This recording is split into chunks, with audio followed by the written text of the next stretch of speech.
देश में बिहार की सियासत ने पूरे चुनाव में अलग रंग दिखाया। नीतीश के पाला बदल से लेकर राहुल तेजस्वी के तेवरों ने लोकसभा चुनाव के सियासी मिजाज को वक्त वक्त पर बदला है। ऐसे में फाइनल नतीजों से पहले कैसे हो सकता है बिहार की 40 सीटों का रिजल्ट, आइए आपको दिखाते हैं। 2024 लोकसभा चुनाव में बिहार की 40 सीटों के लिए घमासान जबरदस्त हुआ।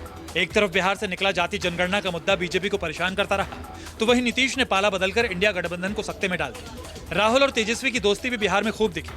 अब 7 चरणों के चुनाव के बाद इंतजार नतीजों का है। फाइनल नतीजे 4 जून को देश के सामने आएंगे, लेकिन उससे पहले news 24 today's Chanakya Lok Sabha analysis की बात करें तो बिहार की 40 सीटों में से बीजेपी गठबंधन को 51% वोट मिलने का अनुमान है। वहीं कांग्रेस के साथ वाली इंडिया अलायंस को 37% वोट मिल सकते हैं, जबकि अन्य के खाते में 12% वोट आ सकते हैं।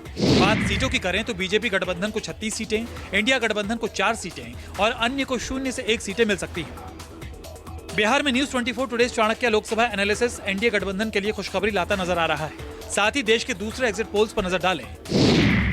आज तक एक्सिस माई इंडिया ने बीजेपी गठबंधन को 29 से 33 सीटें, कांग्रेस गठबंधन को 7 से 11 सीटें और अन्य को 0 से 2 सीटें दी हैं। एबीपी सी वोटर के सर्वे के मुताबिक बीजेपी गठबंधन को 34 से 38 सीटें, कांग्रेस गठबंधन को 3 से 5 सीटें और अदर्स के खाते में 0 सीटें जाती नजर आ रही हैं। रिपब्लिक मैट्राइज ने बीजेपी गठबंधन को 32 से 37 सीटें, कांग्रेस गठबंधन को 2 से 7 सीटें और अन्य को 0 से 1 सीटें दी हैं।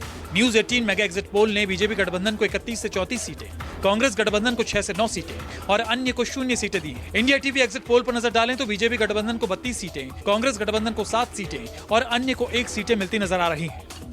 देश के दूसरे एग्जिट पोल्स भी एनडीए को जश्न के लिए तैयार रहने का इशारा कर रहे हैं, लेकिन ये फाइनल नतीजे नहीं है। ऐसे में बिहार की 40 सीटों पर जनता की राय क्या होगी, इस पर तमाम राजनीतिक दलों के साथ साथ पूरे देश की नजर होगी।